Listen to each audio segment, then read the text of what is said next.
الحمد لله نحمده ونستعينه ونستغفره ونعوذ بالله من شرور أنفسنا ومن سيئات أعمالنا ومن يهده الله فلا مضل له ومن يضلل فلا هادي له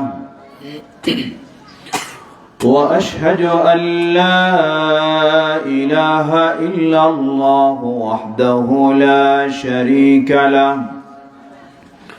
وأشهد أن محمدا عبده ورسوله يا أيها الذين آمنوا اتقوا الله حق تقاته ولا تموتن إلا وأنتم مسلمون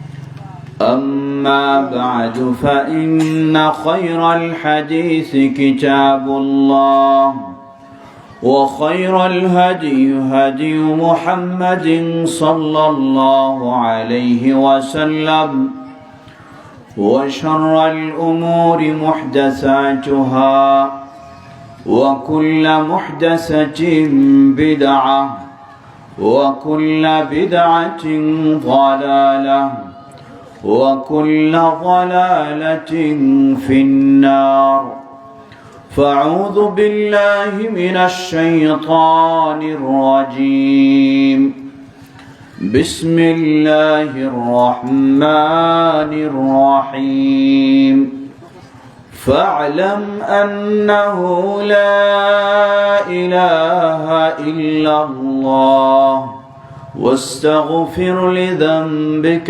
وللمؤمنين والمؤمنات وقال تبارك وتعالى في سورة أخرى يا أيها الذين آمنوا أطيعوا الله وأطيعوا الرسول ولا تبطلوا أعمالكم وصح عن النبي صلى الله عليه وسلم أنه قال كل أمتي يدخلون الجنة إلا من أبى قيل يا رسول الله ومن يأبى قال من أطاعني دخل الجنة ومن عصاني فقد أبى رواه البخاري গাজীপুর জেলা অন্তর্গত কাপাসিয়া উপজেলায় অবস্থিত আবু বকর সিদ্দিক রাদিয়াল্লাহু তাআলা আনহু জামি' মসজিদ ও মাদ্রাসাতুস সুন্নাহ এর উদ্যোগে আয়োজিত দ্বিতীয় বার্ষিক ইসলামী সম্মেলনের সম্মানিত সুযোগ্য সভাপতি, বিশিষ্ট শিল্পপতি, অত্র এলাকার কৃতি সন্তান, আমাদের অত্যন্ত প্রিয় মানুষ জনাব মুজিবুর রহমান অরুণ শেখ, আমন্ত্রিত উলামায়ে কেরাম, বিশেষ করে কিছুক্ষণ আগে যিনি খুব সাদামাটা ভাবে গুরুত্বপূর্ণ বক্তব্য রাখছিলেন, প্রবীণ আলেমে দ্বীন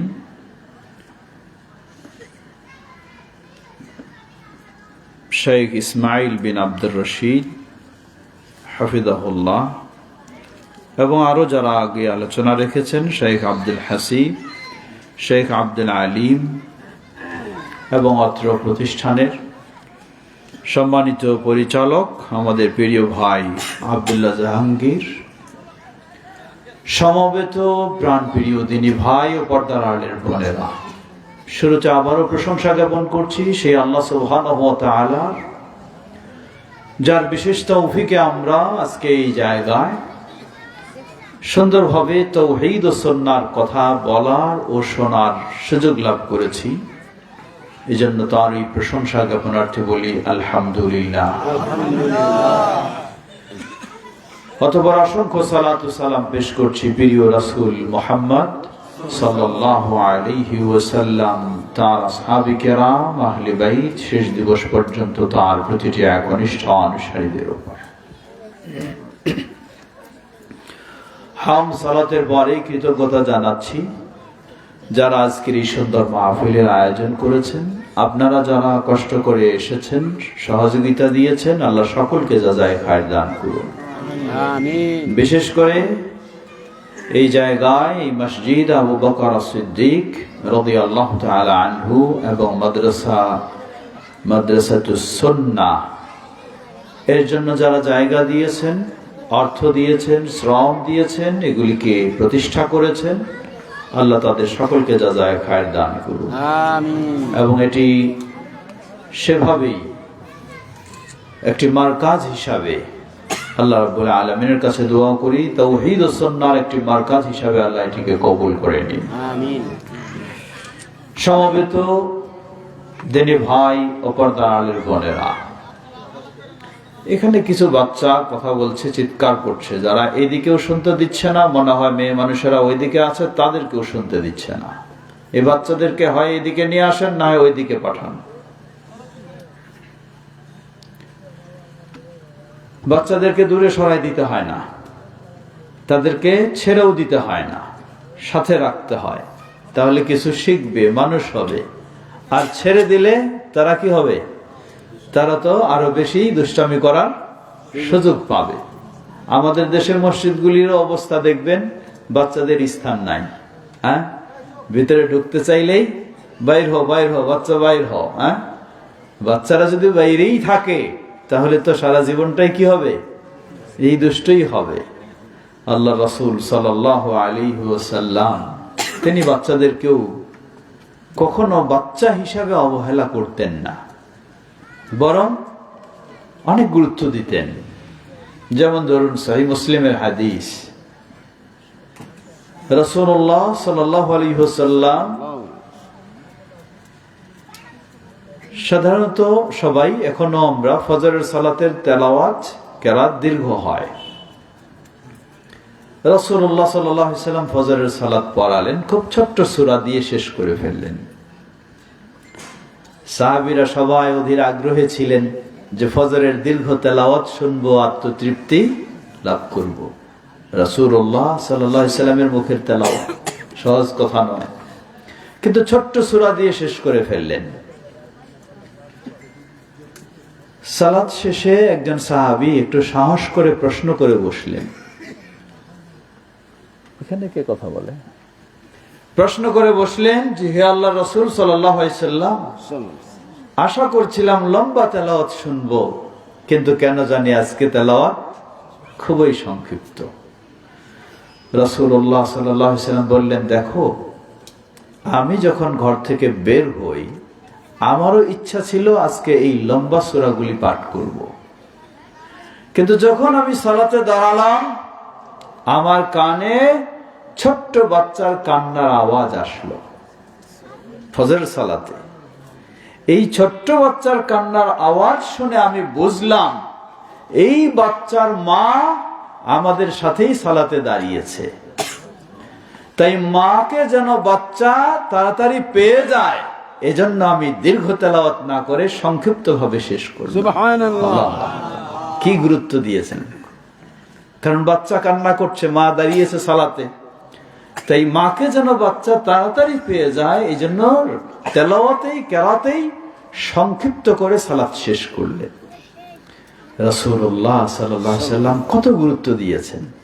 আর আমাদের সমাজে কি হতো, কোন মতো সালাত শেষ করে আগে ওই মাকে শাসানো হতো, কি কেন আসছে এখানে, কেন এই বাচ্চা নিয়ে আসছে, কেন আমাদের সালাতে ডিস্টার্ব করলো, ঠিক কিনা অবস্থায়।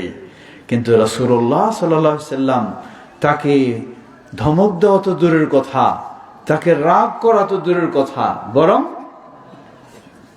রাসূলুল্লাহ সাল্লাল্লাহু আলাইহি ওয়াসাল্লাম ছোট বাচ্চাদেরকে অবহেলা করতেন না। আরেক হাদিস, সেটিও সহিহ হাদিস, মদিনায় এই যে বাচ্চারা কথা বলো, এদিক ভিতরে আসে তোমরা, তাহলে শুনতে পারবা, আরে আলাদা থাকলে গল্প করবা, ওদেরকে ভিতরে নিয়ে আসেন। পালাবা না, চলে যাবা না, ভিতরে আসো। রাসূলুল্লাহ সাল্লাল্লাহু আলাইহি ওয়াসাল্লাম বাড়ির পাশে এক ইহুদি ছিল। ইহুদি মানেই তো ইসলাম বিদ্বেষী, কিন্তু এই ইহুদি অতটা ইসলাম বিদ্বেষী ছিল না। ইহুদির ছোট বাচ্চা বাড়ির কাছে। রাসূল সাল্লাল্লাহু আলাইহি ওয়াসাল্লাম বাড়িতে আসতে চলতে ফিরতে বাচ্চাকে দেখতেন, স্নেহ করতেন। যদিও কি ইহুদি, কারণ সে তো কি মানুষ, তো শত্রু হলে শত্রুর মতো, যে কমপক্ষে শত্রুতা করবে না তাকে তো মানুষ হিসাবে দেখতে হবে, স্নেহ দিতে হবে। তো রাসূলুল্লাহ সাল্লাল্লাহু আলাইহি ওয়াসাল্লাম হঠাৎ দেখতেছেন এক সময় এই বাচ্চাটাকে কয়েকদিন যাবত দেখছেন না। হাদিস সহিহ। কয়েকদিন দেখছেন না। সাহাবীদেরকে জিজ্ঞাসা করলেন যে কই ওই বাচ্চা, দেখছি না যে। সাহাবায়ে কেরাম জানালেন যে আল্লাহ রাসূল সাল্লাল্লাহু আলাইহি ওয়াসাল্লাম সে তো অসুস্থ। রাসূলুল্লাহ সাল্লাল্লাহু আলাইহি ওয়াসাল্লাম সাহাবীদেরকে নিয়ে বললেন চলো তাকে দেখতে যাব তার বাড়িতে। ইহুদির বাড়িতে গেলেন, দেখতে গেলেন, কিন্তু ভিতরে অন্য চিন্তা। কি চিন্তা? গিয়ে দেখলেন বাচ্চা শয্যাশায়ী, খুবই অসুস্থ। রাসূলুল্লাহ সাল্লাল্লাহু আলাইহি ওয়াসাল্লাম তার মাথার কাছে গিয়ে বসলেন। বসে বললেন, আতাশহাদ আল্লা ইলাহা ইল্লাল্লাহ ওয়া আন্নী রাসূলুল্লাহ। হে বাচ্চা, তুমি কি এই সাক্ষ্য দিবা যে লা ইলাহা ইল্লাল্লাহ, আল্লাহ ব্যতীত কোনো মাবুদ নেই, আর আমি আল্লাহর রাসূল? বাচ্চা কিছু বলছে না, তার বাবার দিকে তাকাচ্ছে। ইহুদি তার বাবার দিকে তাকাচ্ছে। রাসূলুল্লাহ সাল্লাল্লাহু আলাইহি ওয়াসাল্লাম বুঝলেন যে সে হয়তো তার বাবার অনুমতি চাচ্ছে। রাসূলুল্লাহ সাল্লাল্লাহু আলাইহি ওয়াসাল্লাম সেই ইহুদিকে বললেন, দেখো তোমার বাচ্চা তোমার দিকে তাকাচ্ছে, তোমার কাছে অনুমতি চাচ্ছে। তো এই ইহুদি, আগে বলেছি, খুব বিদ্বেষী ছিল না।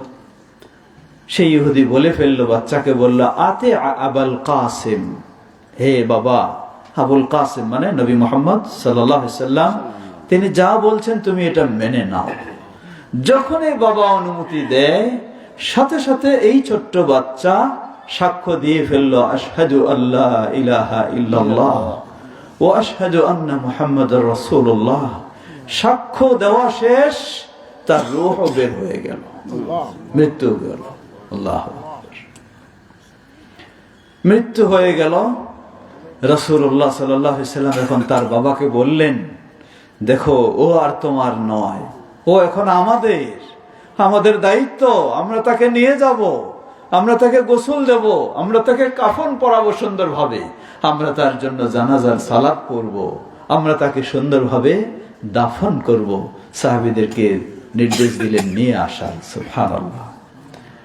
রাসূলুল্লাহ সাল্লাল্লাহু আলাইহি ওয়াসাল্লাম ছোট বাচ্চা হলেও তাদেরকে অবহেলা করতেন না।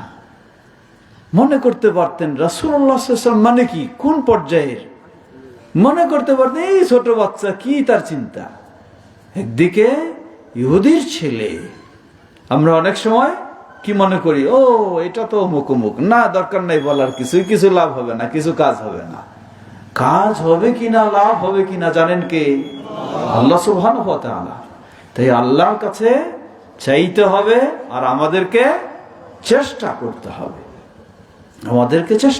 হবে, তো রাসূলুল্লাহ সাল্লাল্লাহু আলাইহি ওয়াসাল্লাম এইভাবেই গুরুত্ব দিতেন। আরো ছোট্ট সাহাবীদের ক্ষেত্রেও কি গুরুত্ব দিতেন লক্ষ্য করুন। ছোট্ট সাহাবী আব্দুল্লাহ ইবনে আব্বাস রাদিয়াল্লাহু তাআলা আনহু, বয়সও তার ছোট, 8 থেকে 10 বছর বয়স মাত্র।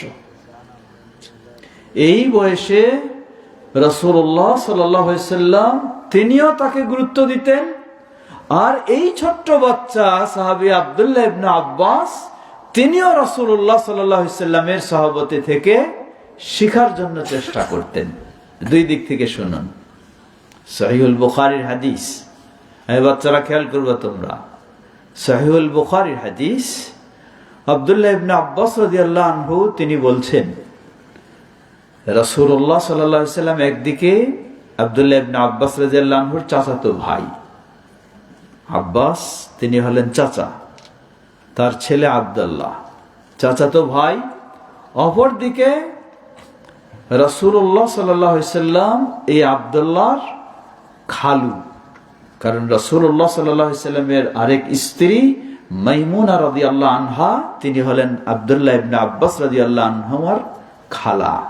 তো খালার স্বামী খালু, তো একদিকে চাচাতো বড় ভাই, আরেকদিকে খালু। বিশেষ করে খালার সূত্রে রাসূলুল্লাহ সাল্লাল্লাহু আলাইহি সাল্লামের ঘরে যাওয়ার, উঠা বসার সুযোগটা বেশি হয়েছে। সাহাবী আব্দুল্লাহ ইবনে আব্বাস রাদিয়াল্লাহু আনহু বলছেন যে আমার খালা মাইমুনা, তার ঘরে আমি একদিন রাত যাপন করলাম, রাত থাকলাম। কেন? উদ্দেশ্য এটাই যে রাসূলুল্লাহ সাল্লাল্লাহু আলাইহি সাল্লাম রাত্রে কি ইবাদত করেন এটা তিনি দেখবেন। সুবহানাল্লাহ, ছোট্ট মানুষ, কি আগ্রহ দেখুন। তার আগ্রহ হলো রাসূলুল্লাহ সাল্লাল্লাহু আলাইহি সাল্লাম রাত্রে কি ইবাদত করবেন, কিভাবে করবেন, এটি আমি দেখব, এজন্য খালার ঘরে থাকলেন। রাসূলুল্লাহ সাল্লাল্লাহু আলাইহি সাল্লাম কিছুক্ষণ ঘুমানোর পর ঘুম থেকে উঠলেন। উঠে ঝুলন্ত পানির পাত্র থেকে পানি নিয়ে ওযু করলেন। ওযু করে সালাতে দাঁড়ালেন, রাতের সালাত। তিনি ঘুমাননি, আব্দুল্লাহ ইবনে আব্বাস রাদিয়াল্লাহু আনহু ঘুমাননি, জেগেই আছেন। জেগে জেগে সব দেখছেন, কারণ ঘুমাইলে তো কিছু বুঝতে পারবে না। জেগেই আছে ছোট্ট বাচ্চা। সুবহানাল্লাহ, কি আগ্রহ দেখুন। যেমন আগ্রহ আল্লাহ সুবহানাহু ওয়া তাআলা তেমন তাদের মর্যাদা দিয়েছেন। সুবহানাল্লাহ। সাহাবায়ে কেরাম সবাই তারা এই চিন্তায় ছিলেন, কিভাবে আমরা জীবনের সবচেয়ে রাসূলুল্লাহ সাল্লাল্লাহু আলাইহি সাল্লামকে প্রাধান্য দেব এবং রাসূলুল্লাহ সাল্লাল্লাহু আলাইহি সাল্লামের সুন্নাহ অনুসরণ করব, এই ছিল তাদের টার্গেট। তো সাহাবী তিনি দেখছেন, আগে উঠলেনও না, কি চালাক দেখবেন। কারণ আগে যদি উঠতেন, সালাত শুরু করার আগে রাসূল সাল্লাম কি করতেন? বাধা দিতেন, তুমি ঘুমাও, থাকো। তাই চুপচাপ যখনই রাসূল সাল্লাম দাঁড়ালেন সালাতে, ঠিক সাথে সাথে তিনি উঠে সেভাবে পানি নিয়ে ওযু করলেন। ওযু করে রাসূলুল্লাহ সাল্লাল্লাহু আলাইহি সাল্লামের বাম দিকে দাঁড়িয়ে গেলেন। দুইজন যদি হয় মানুষ, একজন ইমাম, একজন কি মুক্তাদি। মুক্তাদি দাঁড়াবে কোন দিকে? হ্যাঁ, ডান দিকে দাঁড়াবে, কিন্তু দাঁড়ালেন তিনি বাম দিকে। যখন বাম দিকে দাঁড়ালেন, রাসূলুল্লাহ সাল্লাল্লাহু আলাইহি সাল্লাম ওই সালাতের ভিতরেই পিছন দিক দিয়ে হাত দিয়ে, এক বর্ণনায় এসেছে তার কান ধরে, অন্য বর্ণনায় এসেছে তার কাপড় ধরে টেনে নিয়ে ডান পাশে দাঁড় করে দিলেন। সুবহানাল্লাহ, ডান দিকে দাঁড় করে দিলেন। এরপর তো চললো সালাত, 2 রাকাত 2 রাকাত 2 রাকাত করে 11 বা 13 রাকাত সালাত সাহাবী পড়লেন রাসূলুল্লাহ সাল্লাল্লাহু আলাইহি ওয়াসাল্লামের সাথে। তাহলে একদিকে সাহাবী, ছোট্ট সাহাবী আব্দুল্লাহ ইবনে আব্বাস রাদিয়াল্লাহু আনহু রাসূলুল্লাহ সাল্লাল্লাহু আলাইহি ওয়াসাল্লাম থেকে দ্বীন শিখা, রাসূলুল্লাহ সাল্লাল্লাহু আলাইহি ওয়াসাল্লামের ইবাদত শিখা, কত গভীর আগ্রহ। কিন্তু ছোট বাচ্চা অত নিয়ম কানুন মাসআলা জানতেন না, দাঁড়িয়ে গেছেন কোন দিকে? বাম দিকে, উল্টা দিকে। তাহলে রাসূলুল্লাহ সাল্লাল্লাহু আলাইহি ওয়াসাল্লাম তো বলতে পারতেন, মনে করতে পারতেন কি, যে ছোট মানুষ দাঁড়াইছে, দাঁড়াক, আমি শেষ করি সালাতটা, তারপরে কি করব, তাকে শিখাবো। কিন্তু রাসূলুল্লাহ সাল্লাল্লাহু আলাইহি ওয়াসাল্লামও সেই অপেক্ষা করেননি। সালাতের ভিতরেই তাকে কি করলেন? টেনে পিছন দিক থেকে দাঁড় করে দিলেন। এর মানে কি বোঝা যায়? ছোট বাচ্চাও যদি সালাতে কি করে, ভুল করে, সেখানেও কোনো অবহেলা করা যাবে না। তাকেও মার্জিত ভাবে, সুন্দরভাবে, ভদ্রভাবে শিক্ষা দিতে হবে। এই সাহাবীকেই আল্লাহ রাসূল সাল্লাল্লাহু আলাইহি ওয়াসাল্লাম আবার বলছেন, ইয়া গোলাম ইন্নী উআল্লিমুকা কালিমাত। হাদিস তিরমিজির সহিহ এটাও। বললেন, হে ছোট বাচ্চা, আসো, আমি তোমাকে কিছু নীতিমালা শিক্ষা দেব। কি সেগুলি? ইযা সাআলতা ফাসআলিল্লাহ। জেনে রাখো, জীবনে যখনই কিছু চাইতে হবে, চাইবে একমাত্র কার কাছে? আল্লাহর কাছে। চাইবে একমাত্র আল্লাহর কাছে। ওয়া ইযাস্তাআনতা ফাস্তাইন বিল্লাহ, আর যখন কোনো সাহায্য চাইবে কার কাছে? বাবার কাছে। নাকি বাবা মানে বাবা বলতে জন্মদাতা বাবা না, আরেকটা বাবা তো আছে। কি বাবা? হ্যাঁ, পীর বাবা। কিছু চাইতে হলে দৌড়াবে কার কাছে? পীর বাবার কাছে। হ্যাঁ, কিছু মানত দিবে, কিছু নজর দিবে, কিছু কুরবানি করবে, হ্যাঁ, আরো কিছু। লা হাওলা ওয়ালা কুওয়াতা ইল্লা বিল্লাহ। দেওয়ার মালিক কে? আল্লাহ। একটা সহজ কথা মনে রাখবেন, ফকির কখনো ফকিরকে দিতে পারে না। পারে নাকি? ফকিরকে যত বড়ই আমরা ধনী মানুষ হই, নাহনু আল ফুকারা, আমরা হলাম কি? ফকির। ধনী একমাত্র আল্লাহ। সুতরাং ফকিরকে দিতে পারে না, দিতে পারেন একমাত্র আল্লাহ। ধনী হলেন একমাত্র আল্লাহ সুবহানাহু ওয়া তাআলা। দেখেন না, ফকির মানে কি? কত ক্ষমতার মানুষ, কত ক্ষমতা হাতের মুঠোয় সব, কিন্তু এখন নিজের ঘরে থাকার অধিকার কি? কথা বুঝেছেন না বুঝেন নাই? ঘরে থাকারও এখন অধিকার নাই। সুবহানাল্লাহ। সবকিছুর মালিক একমাত্র আল্লাহ।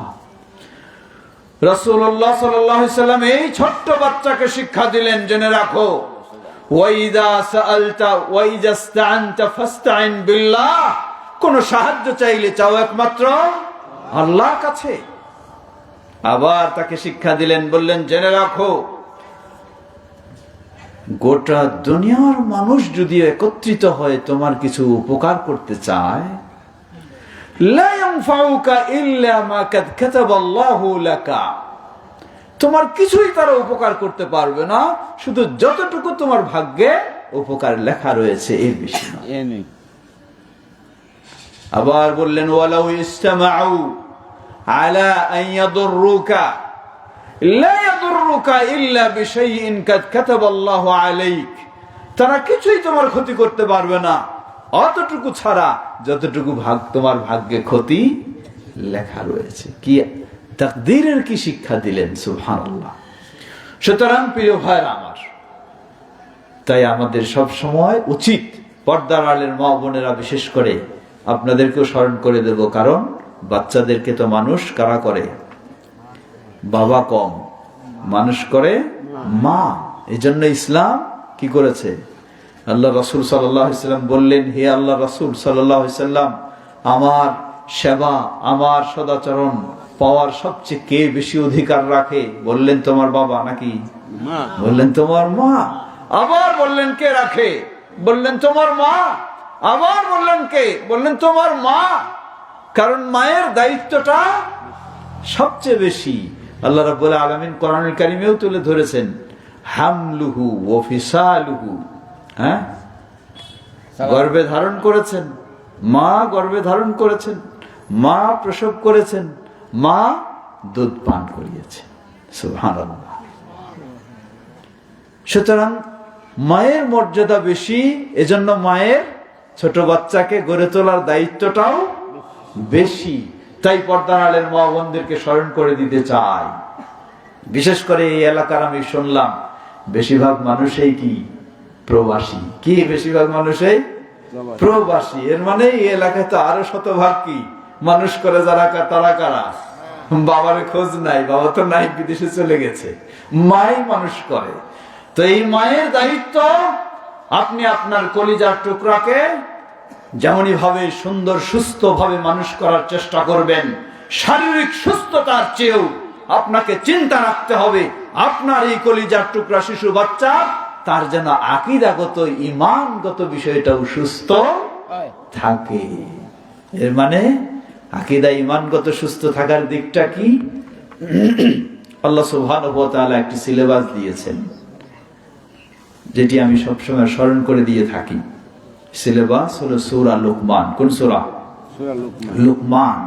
বিশেষ করে প্রতি বাবা মাকে অনুরোধ জানাবো, সূরা লুকমান এর 13 থেকে 19 পর্যন্ত এই আয়াতগুলি অনুবাদ করবেন, পরে সেই আলোকে সন্তানকে গড়ে তোলার চেষ্টা করবেন। ইনশাআল্লাহ আপনি আদর্শ সন্তানের বাবা মা হওয়ার সৌভাগ্য লাভ করবেন।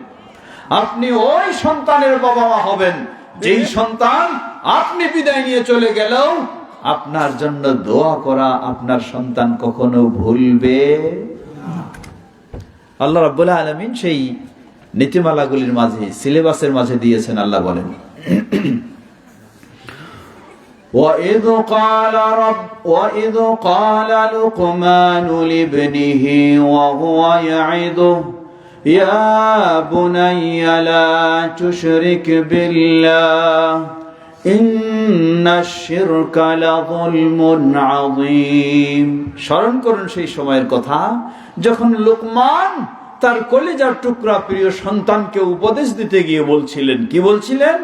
ইয়া বুনাইয়া লা তুশরিক বিল্লাহ, হে প্রিয় বৎস, তুমি আল্লাহর সাথে কখনো শিরকে লিপ্ত হয়ো না। কেন? ইন্নাশ শিরকা লাযুলমুন আযীম, পৃথিবীর বুকে মহা অন্যায়, মহা অপরাধ, মহা অবিচার নাম কি? শিরক। এর চেয়ে জঘন্য অপরাধ আর নেই। আজকে আমাদের শিক্ষার অভাব। শিরককে আল্লাহ যেভাবে বড় করে দেখেছেন, বড় অন্যায় হিসাবে, আমাদের আলেম ওলামারা ওই রকম বড় অন্যায় হিসাবে দেখে না। যার কারণে মানুষ কি ইবাদতের নাম দিয়ে শিরকে লিপ্ত হয়, ইবাদতের নাম দিয়ে শিরকে লিপ্ত হয়। উদাহরণস্বরূপ ধরেন, শুধু ইবাদতের নাম না, জান্নাত পাওয়ার চিন্তায়, মুক্তি পাওয়ার চিন্তায় একজন মানুষ মাজারে চলে গেছে, একজন মানুষ কবরে গিয়ে সেজদা দিচ্ছে। যেই লোকটা কবরে গিয়ে সেজদা দেয়, এই লোকটা কি কখনো মনে করে, বিশ্বাস করে যে কবরে সেজদা দিলে তার ঈমানটা হারিয়ে যাবে? বিশ্বাস করে কি এটা? কখনো না। সে উল্টা বিশ্বাস করে, মনে করে কি মসজিদে গিয়ে সেজদা দিয়ে আমি আল্লাহকে পাবো না, ওই জায়গায় গিয়ে সেজদা দিলে আমি কি পাবো? আল্লাহকে তাড়াতাড়ি পেয়ে যাব। এই শিক্ষাটা তাকে দেওয়া হয়েছে, এই শিক্ষাটা তাকে দেওয়া হয়েছে, এই শিক্ষাটা তাকে শেখানো হয়েছে। যার কারণে তার এই শিরকটাকেই ভয়ঙ্কর যেটা অপরাধ, যেটার কারণে মুহূর্তের মাঝে তার ঈমানটা নষ্ট হয়ে যাবে, হারিয়ে যাবে, বেঈমান হয়ে যাবে, জান্নাত হারাম হয়ে যাবে, জাহান্নাম অপরিহার্য হয়ে যাবে, এটাই কে সে তার জান্নাত পাওয়ার পথ হিসাবে, জান্নাত পাওয়ার কাজ হিসাবে মনে করছে। এটি হলো বড় অভাব, হলো শিক্ষার। এজন্য আল্লাহ সুবহানাহু ওয়া তাআলা বলেন, ফা'লাম আন্নাহু লা ইলাহা ইল্লাল্লাহ ওয়াস্তাগফির লিযামবিকা ওয়ালিল মুমিনিনা ওয়াল মুমিনাত। ফা'লাম, সর্বপ্রথমে তুমি এই জ্ঞান অর্জন করো, এই শিক্ষা অর্জন করো। কি? সালাতের আগে, সিয়ামের আগে, যাকাতের আগে, সবকিছুর আগে এই শিক্ষা অর্জন করো কি? আন্নাহু লা ইলাহা ইল্লাল্লাহ, তিনি ব্যতীত সত্যিকার কোনো মাবুদ নেই। আমাদের সম্মানিত শ্রদ্ধাভাজন তিনি যে কথাগুলি বলছিলেন, সেগুলির মূল হলো এটাই, মানুষের জীবনে যত ইবাদত হবে সব হবে একমাত্র কার জন্য? এটাই হলো লা ইলাহা ইল্লাল্লাহ।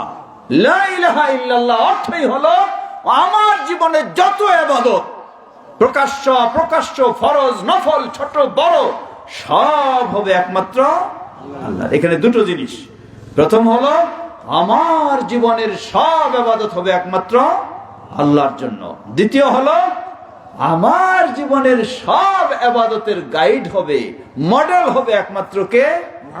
মুহাম্মাদুর রাসূলুল্লাহ সাল্লাল্লাহু আলাইহি ওয়াসাল্লাম। এটাই হলো আশহাদু আল্লা ইলাহা ইল্লাল্লাহু ওয়াহদাহু লা শারীকা লাহু ওয়া আশহাদু আন্না মুহাম্মাদান আবদুহু ওয়া রাসূলুহু। আজকে এই শিক্ষা অধিকাংশের কাছে অস্পষ্ট থাকার কারণে আমরা লা ইলাহা ইল্লাল্লাহ হাজার বার পড়ি, আবার অন্যের কাছে গিয়ে সেজদায় পড়ে আছি, অন্যের কাছে গিয়ে সেজদায় পড়ে আছি। ও আশহাদু আন্না মুহাম্মাদুর রাসূলুল্লাহ বলে বহু চিৎকার করি, আবার ইবাদতের ক্ষেত্রে সালাত কিভাবে আদায় করব খুঁজি না রাসূলকে, সালাত কিভাবে আদায় করব খুঁজি বাপ দাদা কেমনে করেছে, ঠিক কিনা? সালাত কিভাবে আদায় করব, সিয়াম কিভাবে পালন করব খুঁজি না আমার প্রিয় রাসূল মুহাম্মদ সাল্লাল্লাহু আলাইহি সাল্লামের কি নিয়ম রয়েছে সেটা খুঁজি না, বরং খুঁজি আমার ইমাম সাহেব কি বলেছে। যাকাত কিভাবে দেব, হজ কিভাবে দেব, খুঁজি না আমার প্রিয় রাসূল মুহাম্মদ সাল্লাল্লাহু আলাইহি ওয়াসাল্লাম কিভাবে নিয়ম দিয়েছেন, বরং আমি খুঁজি আমার পীর মুর্শিদ কি বলেছে।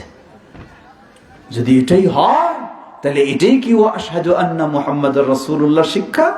কোশ্চেন কালেও নয়। প্রিয় ভাইরা আমার, এই মসজিদ আবু বকর সিদ্দিক এবং মাদ্রাসাতুস সুন্নাহ এর আহ্বান হলো সেটাই, ভিন্ন কোনো নতুন কিছু নয়। এর আহ্বান সেটাই, আমাদের জীবনের সব ইবাদত হবে একমাত্র কার জন্য? আল্লাহর জন্য। আল্লাহ বলেন, قل إن صلاتي ونسكي ومحياي ومماتي لله رب العالمين لا شريك له وبذلك أمرت وأنا أول المسلمين। আল্লাহ বলেন, বলো তুমি ঘোষণা দাও, ইন্না সলাতি, আমার সালাত, ওয়া নুসুকি, আমার কুরবানি, আমার যাবতীয় ইবাদত, ওয়া মাহইয়ায়া ওয়া মামাতি, এমনকি আমার জীবন মরণ সব কিছু কার জন্য? লিল্লাহি রাব্বিল আলামিন, গোটা বিশ্বের যিনি রব, গোটা বিশ্বের যিনি খালেক, গোটা বিশ্বের যিনি একক ক্ষমতাশীল, একক ক্ষমতা অধিকারী, সেই আল্লাহর জন্য। লিল্লাহি তাকবীর, লিল্লাহি তাকবীর। কোন আল্লাহ তিনি? লা শারীকা লাহ, যার কোনো দিক থেকে কোনো রকমের শরীক নেই। এটি হলো ইসলামের মূল বিষয়, এটি হলো কালিমা শাহাদার মূল বিষয়। এই বিষয়টি মানুষ যখন সঠিক বুঝবে না, তার গোটা জীবনের ইবাদতেও কোনো কাজে আসবে না। আমি ইবাদত করেও সেই ইবাদত আমাকে নিয়ে যাবে জান্নাতে নয়, নিয়ে যাবে কোথায়?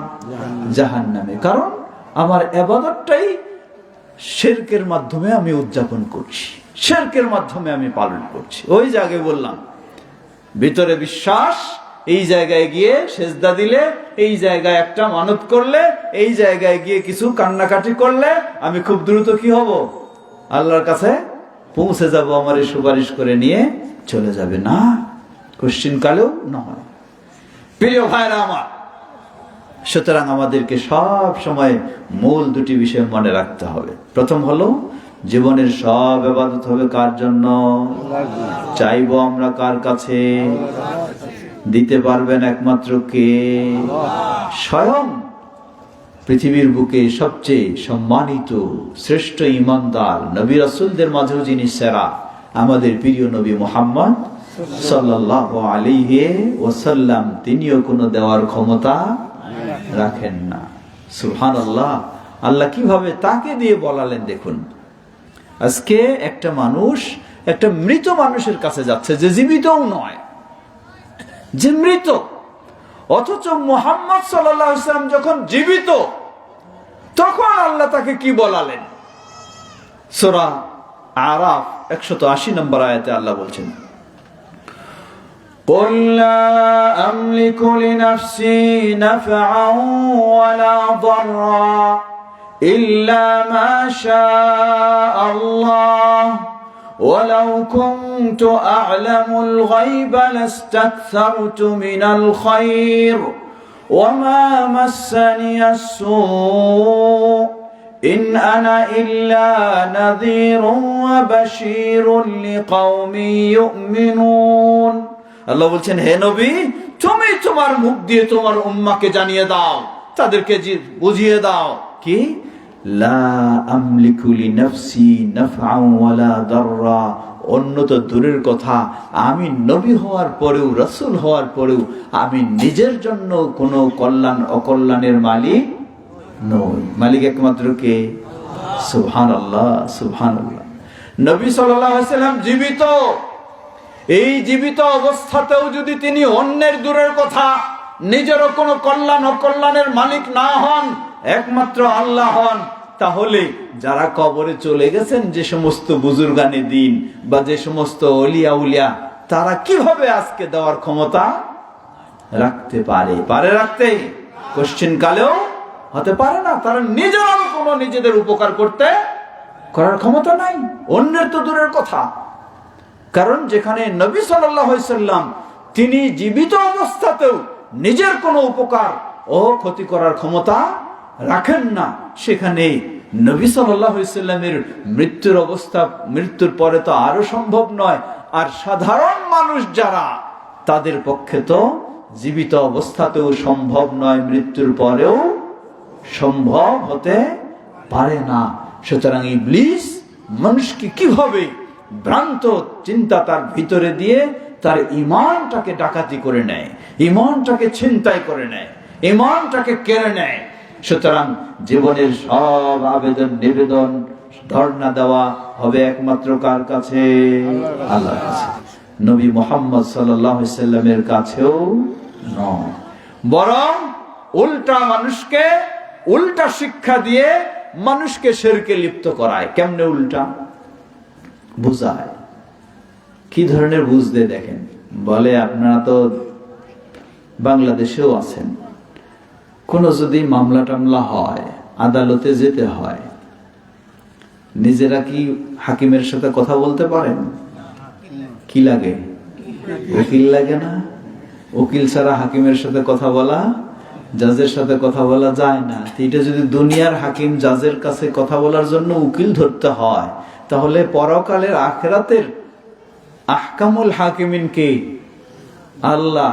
সেই আল্লাহর কাছে কি নিজের মামলাটা সরাসরি আপনি কথা বলবেন না, ওখানে উকিল ধরতে হবে? সেই উকিলটা কে?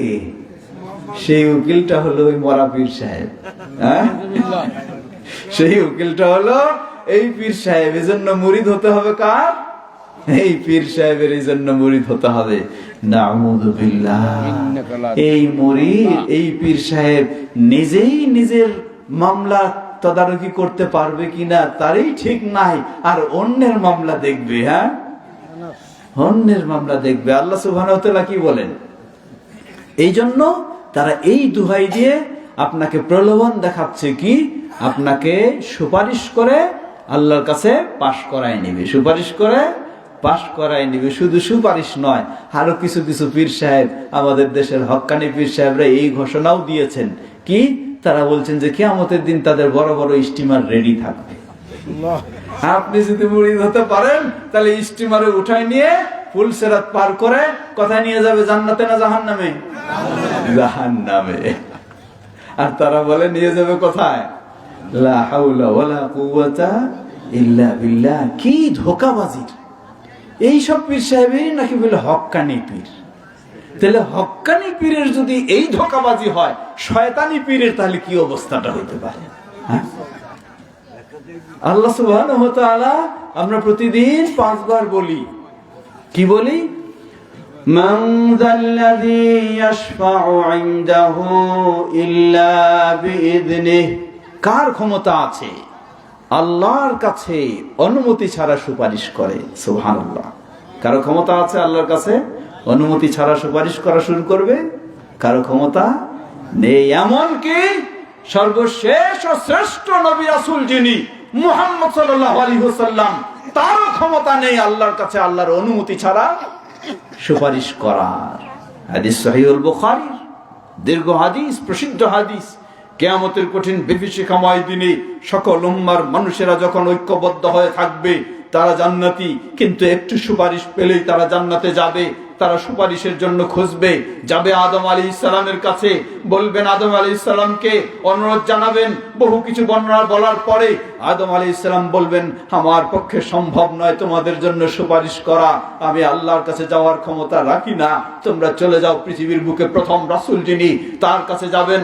নূহ আলাইহিস সালাম, তার কাছে আবেদন করলে তিনি অপারগতা স্বীকার করবেন, তার কাছে বাদ দিয়ে চলে যাবেন ইব্রাহিম আলাইহিস সালাম, তিনি অপারগতা স্বীকার করবেন। চলে যাবেন মুসা আলাইহিস সালাম, তিনি অপারগতা স্বীকার করবেন। চলে যাবেন ঈসা আলাইহিস সালামের কাছে, তিনি অপারগতা স্বীকার করবেন। তবে তিনি একটা ভালো পরামর্শ দিবেন, তিনি বলবেন আমার পক্ষে সম্ভব নয়, তোমরা চলে যাও এমন একজন নবীর কাছে যাকে আল্লাহ সুবহানাহু ওয়া তাআলা অগ্রিম তার ত্রুটি অপরাধগুলিকে ক্ষমার ঘোষণা দিয়েছেন। সুবহানাল্লাহ।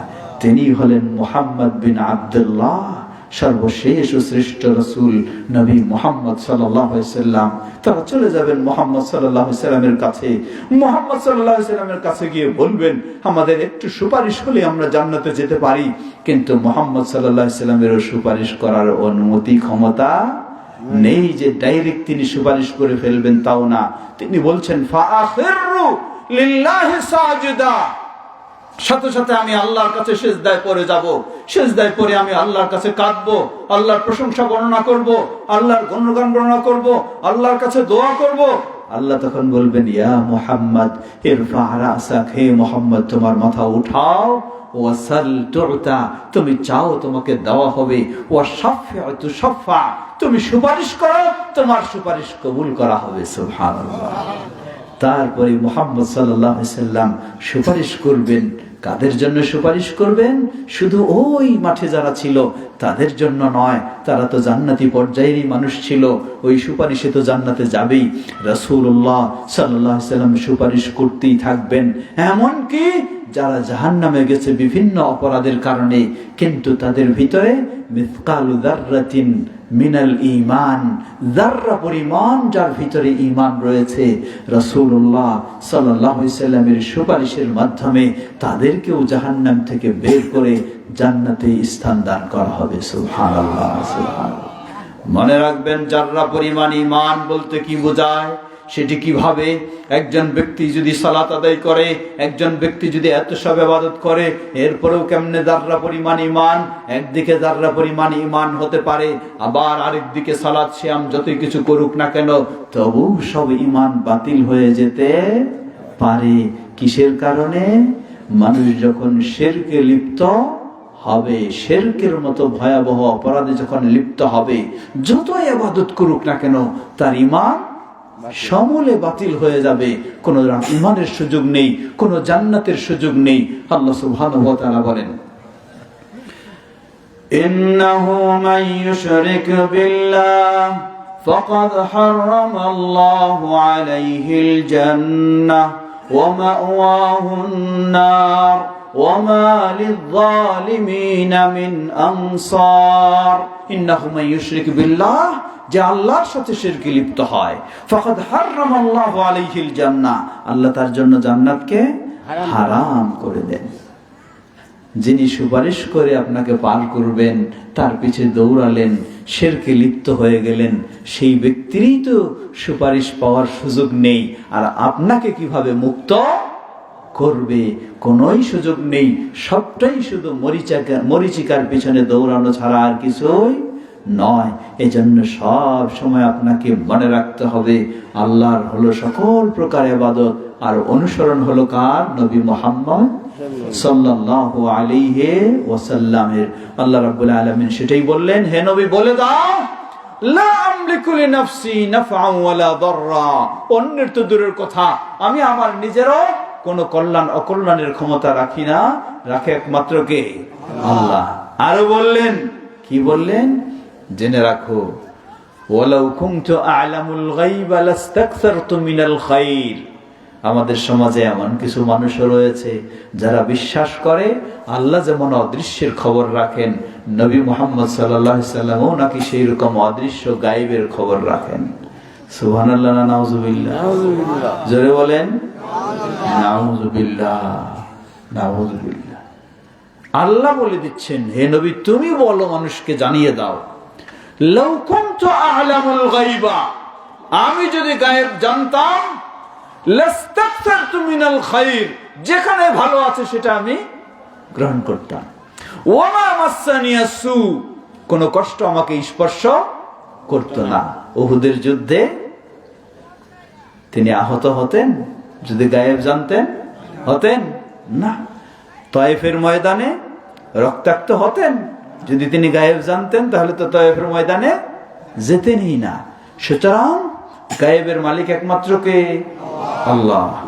ওয়া ইনদাহু মাফাতিহুল গায়বি লা ইয়ালামুহা ইল্লা হু, তার কাছেই গায়েবের সব চাবিকাঠি, তিনি ব্যতীত আর কেউ জানে না। সুবহানাল্লাহ। নবী রাসূলগণ ওইটুকু জানেন যেইটুকু তাদেরকে ওহীর মাধ্যমে জানানো হয়েছে, এর বেশি তারা কোনো গায়েব জানেন না। যদি জানতেন উম্মুল মুমিনিন আয়েশা রাদিয়াল্লাহু আনহা, যাকে কেন্দ্র করে সূরা নূরের 10টি আয়াত নাজিল হলো, উম্মুল মুমিনিন আয়েশা রাদিয়াল্লাহু আনহার সে অপবাদকে খণ্ডন করা, অপবাদ থেকে মুক্ত হওয়া। আয়েশা রাদিয়াল্লাহু আনহা কে? রাসূলুল্লাহ সাল্লাল্লাহু আলাইহি ওয়াসাল্লামের বিছানার মানুষ, তার ঘরের মানুষ। অথচ আয়েশা রাদিয়াল্লাহু আনহার বিষয়ে বাইরে এমন মিথ্যা অপবাদ প্রপাগান্ডা ছড়িয়ে সমাজকে বিষাক্ত করে ফেলা হয়েছে, কিন্তু রাসূলুল্লাহ সাল্লাল্লাহু আলাইহি ওয়াসাল্লাম কিছুই টের পাননি। উম্মুল মুমিনিন আয়েশা রাদিয়াল্লাহু আনহা, তিনিও 1 মাস অতিবাহিত হয়ে গেছে, তবুও জানতে পারেননি। রাসূলুল্লাহ সাল্লাল্লাহু আলাইহি ওয়াসাল্লাম আয়েশা রাদিয়াল্লাহু আনহাকে বলছেন, হে আয়েশা, তুমি তো মানুষ, যদি কোনো ভুল ঘটেই থাকে তাহলে আল্লাহর কাছে তুমি ক্ষমা চাও। আল্লাহু আকবার। যদি নবী সাল্লাল্লাহু আলাইহি ওয়াসাল্লাম গায়েব জানতেন, বিছানার মানুষ যেই মানুষটা, তার বিষয়ে তো আগে জানার কথা ছিল, ঠিক কিনা? কিন্তু তাকে এসে বলছেন এই। আয়েশা রাদিয়াল্লাহু আনহা চোখের পানি ধরে রাখতে পারছেন না। তিনি বলছেন, যদি আমি সত্য বলি আমাকে কেউ বিশ্বাস করবেন না, কারণ অবস্থাটা, পরিবেশটা এত ঘোলাটে হয়ে গেছে, সত্য বলেও কাউকে আর বিশ্বাস করার মতো পরিবেশ নেই। আল্লাহ সুবহানাহু ওয়া তাআলা সপ্তম আসমানের ঊর্ধ্ব থেকে আয়াত নাজিল করে উম্মুল মুমিনিন আয়েশা রাদিয়াল্লাহু আনহার সততা প্রমাণ করলেন। তিনি হলেন সেই সব মিথ্যা অপবাদ থেকে শতভাগ মুক্ত। বলুন সুবহানাল্লাহ। আরো ভয়ঙ্কর আশ্চর্যের বিষয় কি, 1400 বছর আগে এই কোরআনের আয়াত নাজিল হয়ে আয়েশা রাদিয়াল্লাহু আনহাকে অপবাদ মুক্ত করা হলো। এই বিষয়ে স্বয়ং আল্লাহ কোরআনের আয়াত নাজিল করলেন। কিন্তু আজও পৃথিবীর বুকে একটি শ্রেণী রয়েছে যারা নিজেদেরকে মুসলিম বলে পরিচয় দিতে চায়, আর তারা আজও আয়েশা রাদিয়াল্লাহু আনহাকে ব্যভিচারিণী বলে দাবি করে থাকে। বলুন নাউযুবিল্লাহ। সেই ভয়ঙ্কর চরমপন্থী রাফেজি শিয়া যারা, তারা আজও আয়েশা রাদিয়াল্লাহু আনহাকে, এই অপবাদ শুধু নয়, শিয়ারা তারা বড় কেক কেটে আনন্দ উপভোগ করে, আয়েশা ফিন্নার, আয়েশা জাহান্নামী। নাউযুবিল্লাহ। কিভাবে আশ্চর্য হবেন বা কি আশ্চর্য? শিয়া কারা? তারা কি এই কোরআনে বিশ্বাস করে? তারা কি রাসূলুল্লাহ সাল্লাল্লাহু আলাইহি ওয়াসাল্লামের এই হাদিস মানে? তারা কি খোলাফায়ে রাশিদিন আবু বকর, ওমর, উসমান রাদিয়াল্লাহু আনহুকে মানে? না।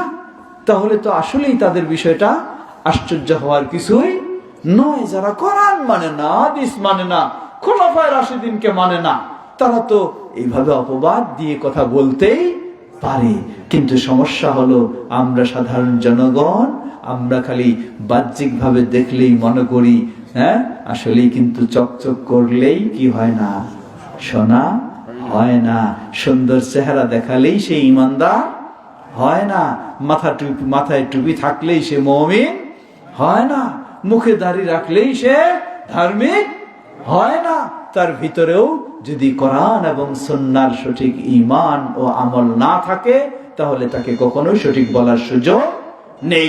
প্রিয় ভাইরা আমার, নবী মুহাম্মদ সাল্লাল্লাহু আলাইহি ওয়াসাল্লাম বললেন, জেনে রাখো, আমি তো গায়েবের বিষয় জানি না, জানেন কে? একমাত্র আল্লাহ। কিন্তু সমাজে এমন মানুষও রয়েছে যারা বলে আপনাকে কাফের বলে ফতোয়া দিচ্ছে। কেন? আপনি যদি বিশ্বাস করেন যে নবী মুহাম্মদ সাল্লাল্লাহু আলাইহি ওয়াসাল্লাম কি জানেন না, গায়েব জানেন না, তাহলে আপনাকে কাফের বলে ফতোয়া দিচ্ছে। শুধু নবী মুহাম্মদ সাল্লাল্লাহু আলাইহি ওয়াসাল্লাম নয়, সেই সব তন্ত্রের বিশ্বাসীগণ তারা বিশ্বাস করে থাকেন তাদের পীর সাহেব আল্লাহ যা জানেন তার চেয়েও বেশি জানেন। নাউযুবিল্লাহ, নাউযুবিল্লাহ। কি ভয়ঙ্কর বিষয়, কি আকীদা! এই ঈমান নিয়ে কিভাবে জান্নাতের আশা করা যায়? এই ঈমান নিয়ে কিভাবে জাহান্নাম থেকে বাঁচার আশা করা যায়? প্রিয় ভাইরা আমার, এজন্য আমাদের সব সময় মনে রাখতে হবে, এই কালিমা শাহাদা, আশহাদু আল্লা ইলাহা ইল্লাল্লাহু ওয়াহদাহু লা শারীকা লাহ, এটি এই সেই তাওহীদের কথা স্মরণ করে দেয়, যেই তাওহীদ আল্লাহর একত্ববাদ ছাড়া কোনো মুক্তির পথ নেই। আর এই কালিমা একজন মানুষকে স্মরণ করে দেয় সকল প্রকার শিরক থেকে তাকে মুক্ত হতেই হবে, না হলে ঈমান রক্ষার কোনো পথ নেই। জান্নাত পাওয়ার কোনো আশা করা যাবে না, জাহান্নাম থেকে বাঁচারও কোনো চিন্তা করা যাবে না। বরং আপনি যদি শিরক থেকে মুক্ত থাকতে পারেন, মানুষ হিসাবে ভুল ত্রুটি হবে, অসম্ভব নয়। আল্লাহ রাসূল সাল্লাল্লাহু আলাইহি ওয়াসাল্লাম সুসংবাদ দিচ্ছেন।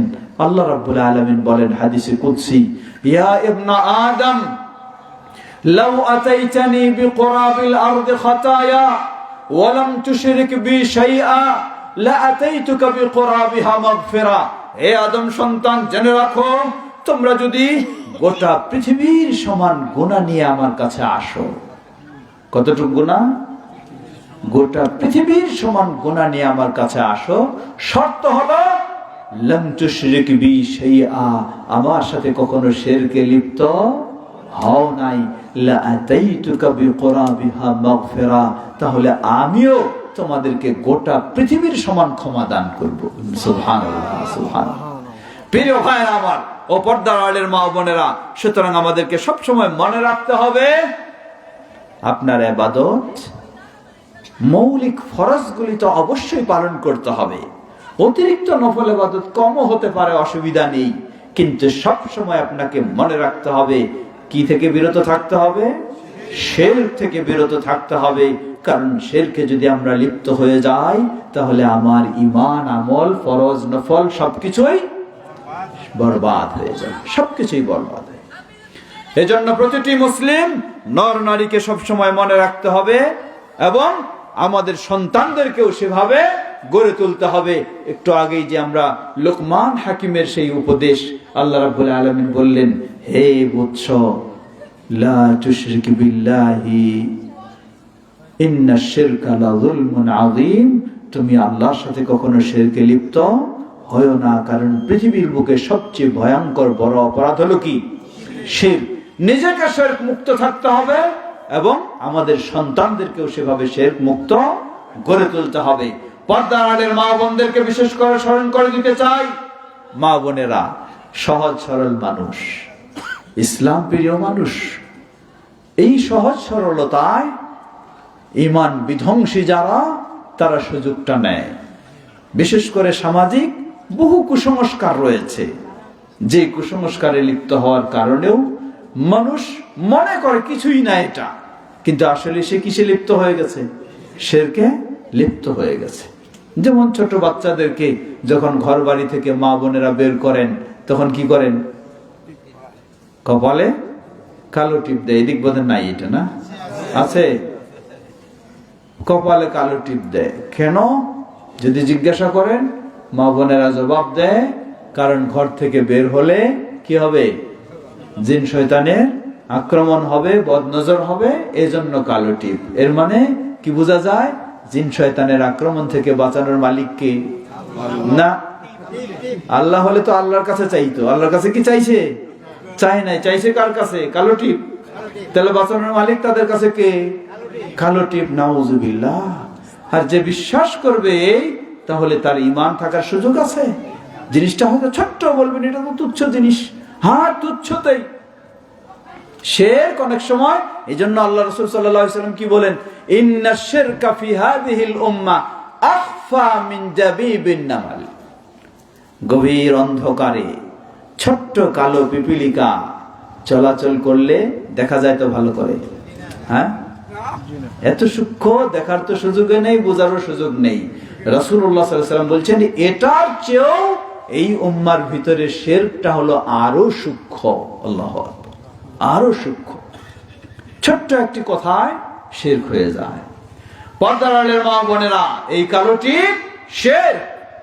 ঠিক তেমনি ভাবে গ্রামগঞ্জে এই চর্চাগুলি আরো বেশি রয়েছে। যখন কোনো মা সন্তান সম্ভবা হয়, গর্ভে সন্তান এসে যায়, তখন আরো কত রকমের কালচার মেনে চলতে হয়, এই করতে হয়, সেই করতে হয়। বেশিরভাগই দেখবেন এগুলি সব হলো কুফরি এবং শিরকি।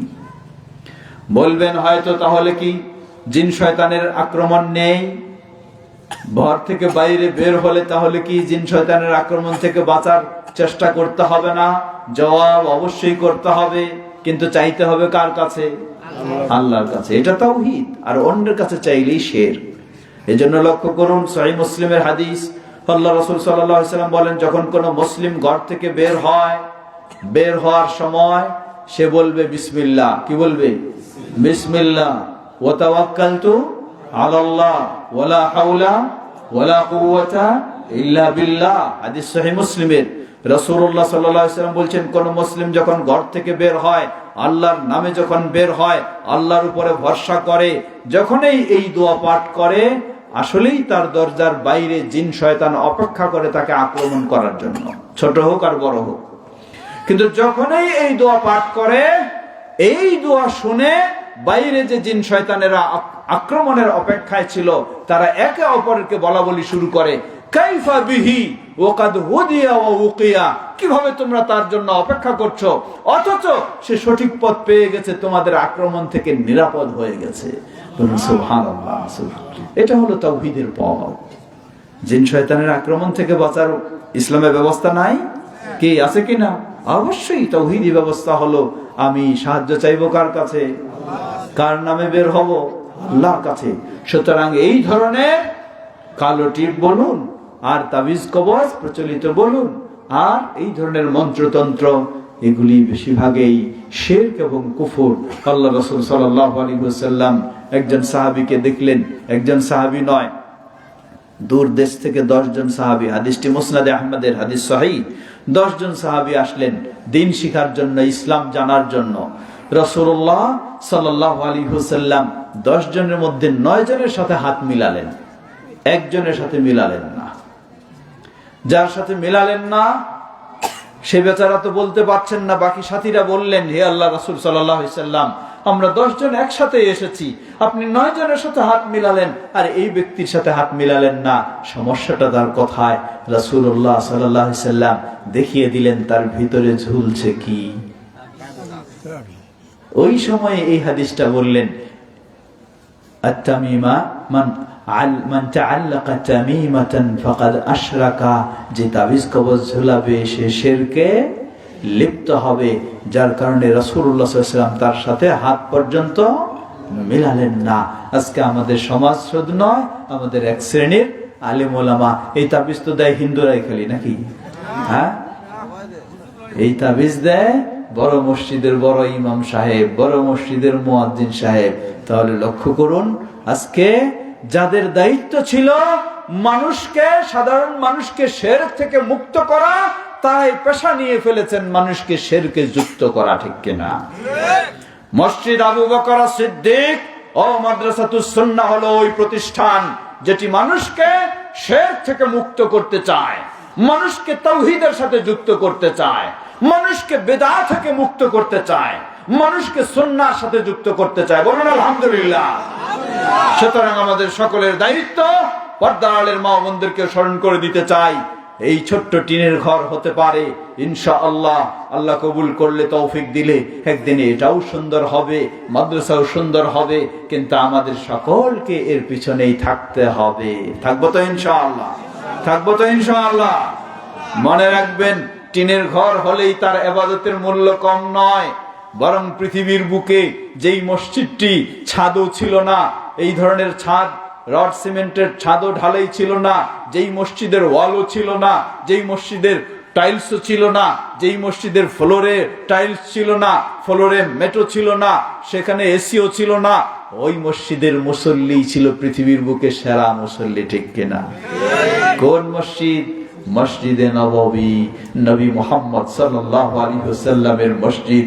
বৃষ্টি আসলে মাথায় পানি এসে যেত, বৃষ্টি আসলে ফ্লোর কাদা হয়ে যেত, সেই কাদার উপরেই সেজদা দিতেন, সেখানেই সালাত আদায় করতেন। কিন্তু সুবহানাল্লাহ, ওই মসজিদের মুসল্লি ছিল পৃথিবীর সেরা শ্রেষ্ঠ মুসল্লি, যেই ধরনের মুসল্লি আর পৃথিবীতে কোনোদিন হতে পারে না। হাদিস সহিহুল বুখারীর হাদিস, সাহাবী আবু সাঈদ আল খুদরি রাদিয়াল্লাহু তাআলা আনহু তিনি বর্ণনা করছেন, তিনি বলছেন রাসূলুল্লাহ সাল্লাল্লাহু আলাইহি ওয়াসাল্লাম কদরের রাত পেলেন। কিসের রাত? কদরের রাত। কিভাবে পেলেন? রাসূলুল্লাহ সাল্লাল্লাহু আলাইহি ওয়াসাল্লাম বলছেন যে আমি কদরের রাত পেলাম আর ওই রাতে আমি কাদা পানির মধ্যে সেজদা অবস্থায় রয়েছি।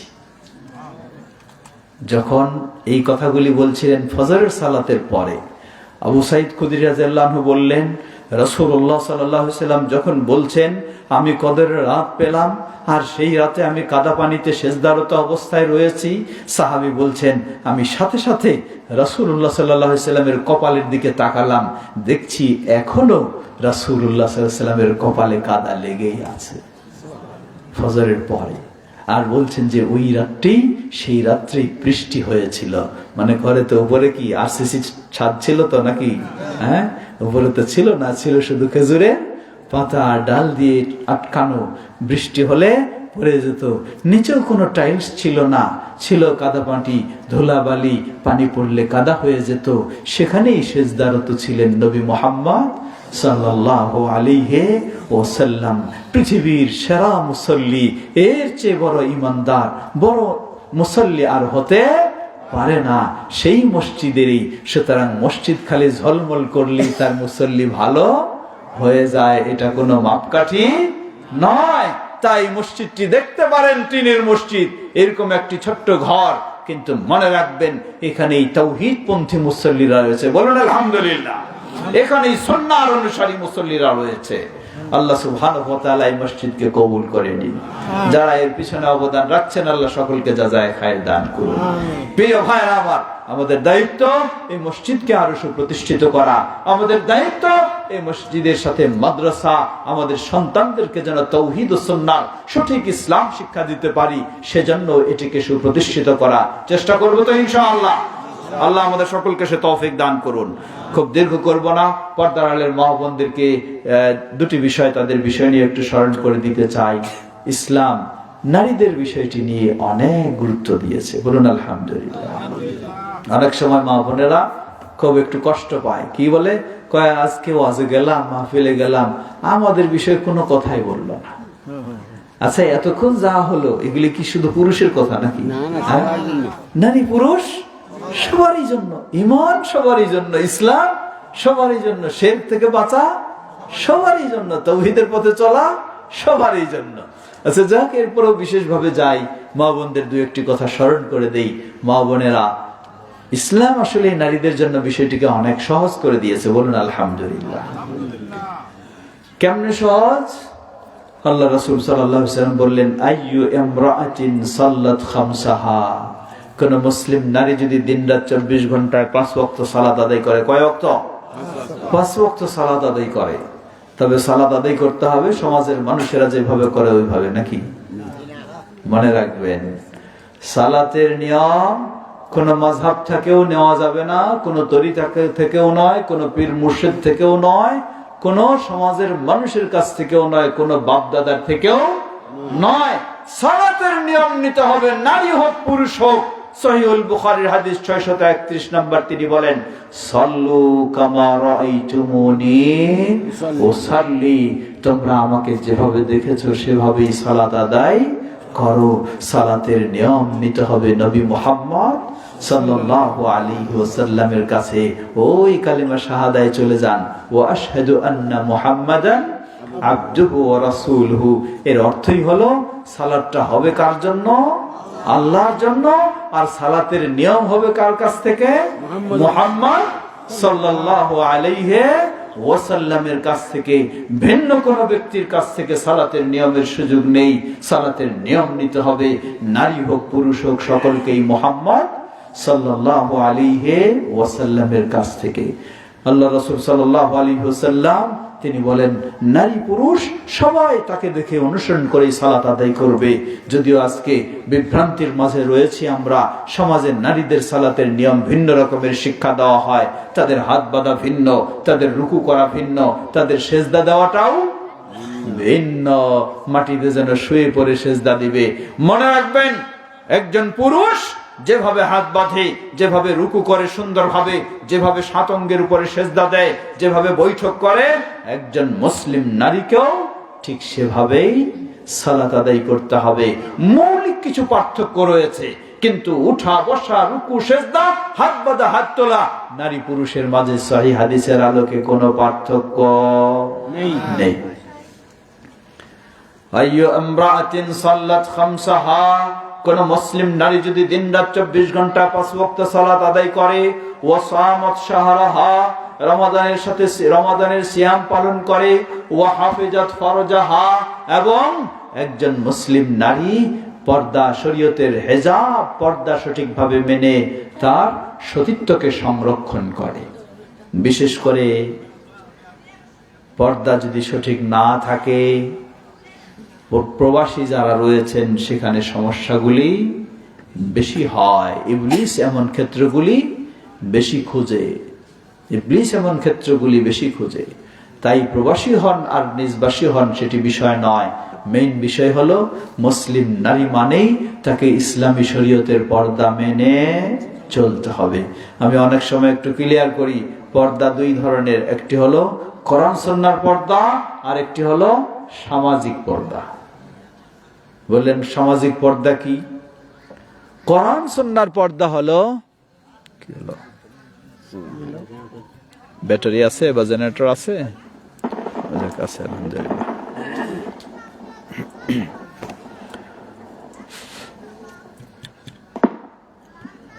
জি আলহামদুলিল্লাহ, বলুন আলহামদুলিল্লাহ। বিপদ আসবে বলবেন কি? ও মা ও বা নাকি? হ্যাঁ, এই দেখেন, এটা শিরক, এটা শিরক।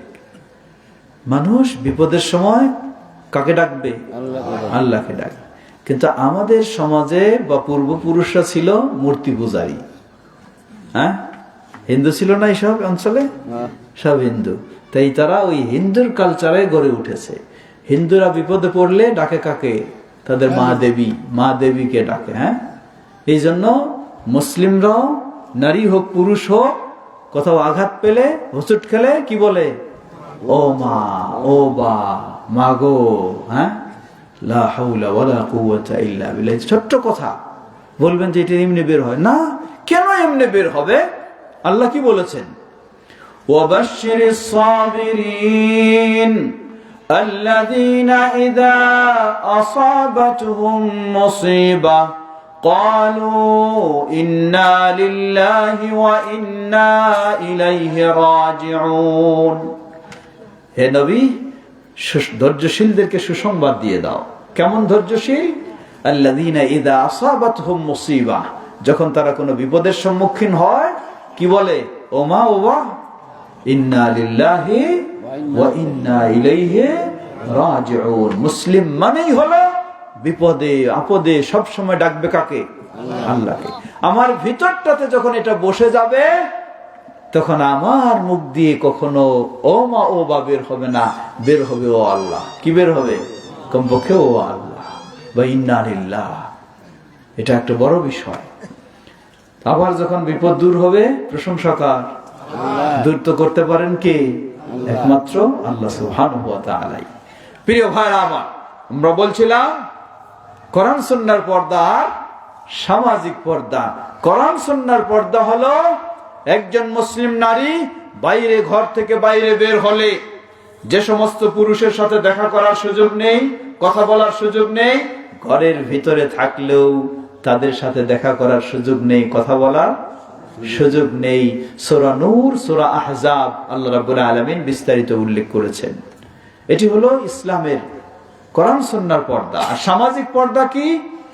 সামাজিক পর্দা হলো একজন মেয়ে মানুষ বাড়ি থেকে বাইরে বের হলে সুন্দরভাবে নিজের শরীরটাকে ঢেকে নেবে, বোরকা পরে একেবারে খুব সুন্দরভাবে চিমটাম ঢেকে নিয়েছে।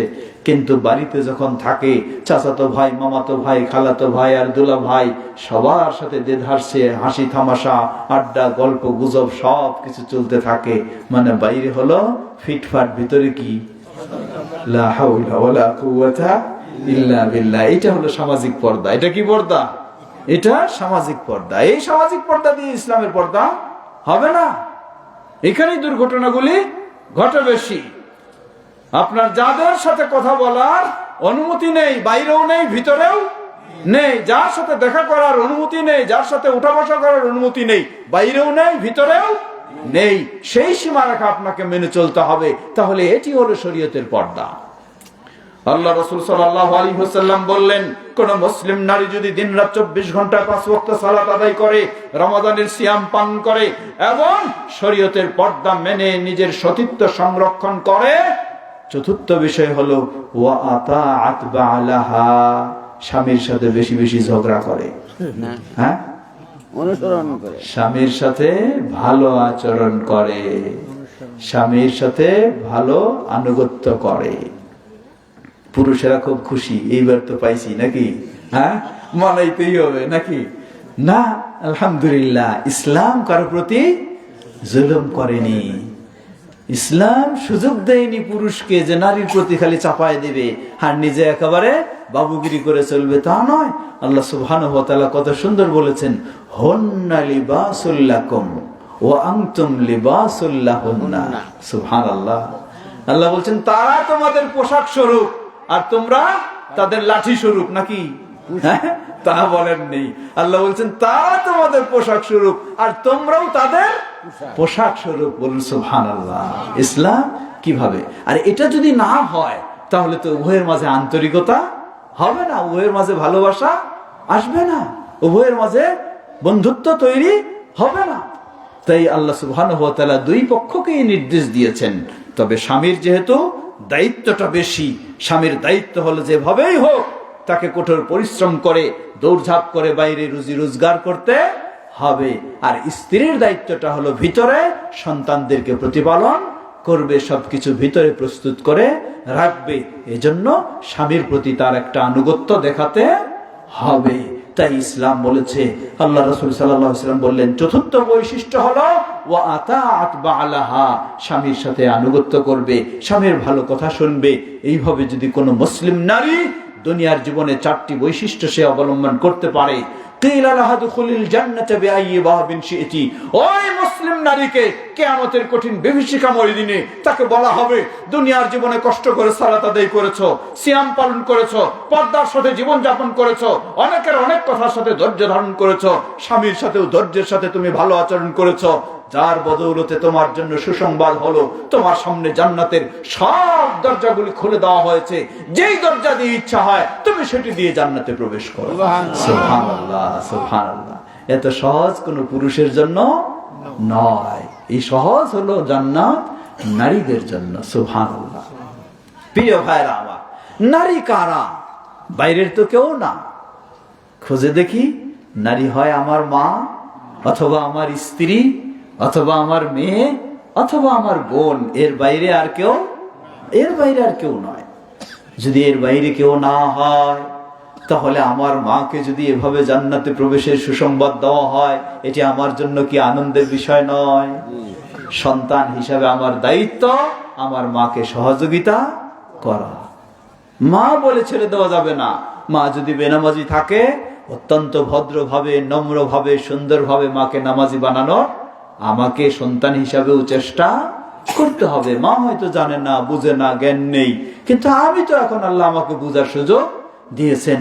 তাই আমার সন্তান হিসেবে বড় দায়িত্ব হলো মাকে কিভাবে নামাজি বানানো যায়, আল্লাহর কাছেও তার হেদায়েত চাওয়া, এবং মাকে কিভাবে পর্দা শিখানো যায়, আল্লাহর কাছেও তার হেদায়েত চাওয়া, এবং তাকে সুন্দরভাবে, ভদ্রভাবে কি করা, সেই বোঝায় অবশ্যই চেষ্টা আমাকে সহযোগিতা করতে হবে। আমার জীবন সঙ্গিনী স্ত্রী, যাকে আমি এত ভালোবাসি, এত প্রিয় জানি, সে যদি এইভাবে জান্নাতে যেতে পারে, এটি আমার জন্য অনেক আনন্দের বিষয়। সুতরাং আমার দায়িত্ব হলো আমার স্ত্রীকে সেভাবে পরিচালনা করা, আমার স্ত্রীকে সেভাবেই গড়ে তোলা। আমার কলিজার টুকরা কন্যা মেয়ে, বাবারা তো ছেলের চেয়ে মেয়েকে কি করে, বেশি ভালোবাসে। আপনার ওই মেয়ে যদি জান্নাতে এভাবে যাওয়ার সুযোগ লাভ করে, সুবহানাল্লাহ, সত্যি কতই না আপনার জন্য আনন্দের বিষয় হবে। আবার ওই মেয়ে যদি জাহান্নামে যেতে হয়, তাহলে কতই না ব্যথাদায়ক হবে। তাই বাবা হিসাবে আপনার জন্য বড় দায়িত্ব, আপনার মেয়েকে উচ্চ শিক্ষিত করতে পারবেন কিনা সেটি পরের বিষয়, কিন্তু আপনার মেয়ে যেন জান্নাতি হতে পারে, এটি হলো প্রথম বিষয়, ফরজ বিষয়। তাহলে সত্যি আপনি বাবা হিসাবে মেয়েকে স্নেহ করেন, বাবা হিসাবে আপনি মেয়েকে ভালোবাসেন, আর বাবা হিসাবে মেয়েকে আপনি উচ্চ শিক্ষিত করার জন্য দূরে ছেড়ে দিলেন। নেই তার দ্বীন, নেই তার সালাত, নেই তার ঈমান, নেই তার পর্দা। সত্যি আপনি কখনো আপনার মেয়ের প্রতি ভালো আচরণ করেননি, তাকে জাহান্নামের পথে আপনি ঠেলে দিয়েছেন। এর অর্থ এই নয় মেয়েকে আপনি পড়াবেন না তা বলছি না, পড়াবেন, অসুবিধা নেই, কিন্তু তাকে অবশ্যই কি করতে হবে? নামাজি বানাতে হবে, তাকে অবশ্যই পর্দার শিক্ষা দিতে হবে, তাকে অবশ্যই ইসলামের সাথে রাখতে হবে। তাহলেই তো তাকে আপনি জান্নাতের পথে রেখেছেন। সত্যি আপনি যোগ্য বাবা হিসাবে, মা হিসাবে সেভাবে গড়ে তুলেছেন। এটাই হলো তার প্রতি আপনার প্রকৃত ভালোবাসার পরিচয়। ঠিক একইভাবে আমার বোন, তাকেও তো আমি ভালোবাসি, সুতরাং আমার দায়িত্ব তাকেও এইভাবে গড়ে তোলার সহযোগিতা দেওয়া। চেষ্টা করবো তো ইনশাআল্লাহ। আল্লাহ আমাদের সকলকে সে তৌফিক দান করুন। বিশেষ করে পর্দার আড়ালের মা বোনদেরকে আরেকটু স্মরণ করে দিতে চাই আগের কথাগুলি। তা হচ্ছে, আমরা জান্নাতে যাওয়ার সহজ পথ আমরা জানলাম ঠিকই, কিন্তু এই সহজ পথ আবার সহজেই হারিয়ে যেতে পারে। সহজ পথ সহজে হারিয়ে যেতে পারে। কি কারণে? শিরকের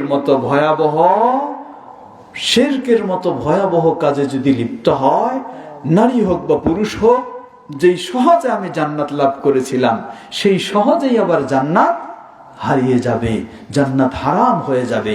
আল্লাহ সুবহানাহু ওয়া তাআলা বলেন, ইন্নাহু মান ইউশরিক বিল্লাহ ফাকাদ হারামাল্লাহু আলাইহিল জান্নাহ ওয়া মাওয়াহুন নার।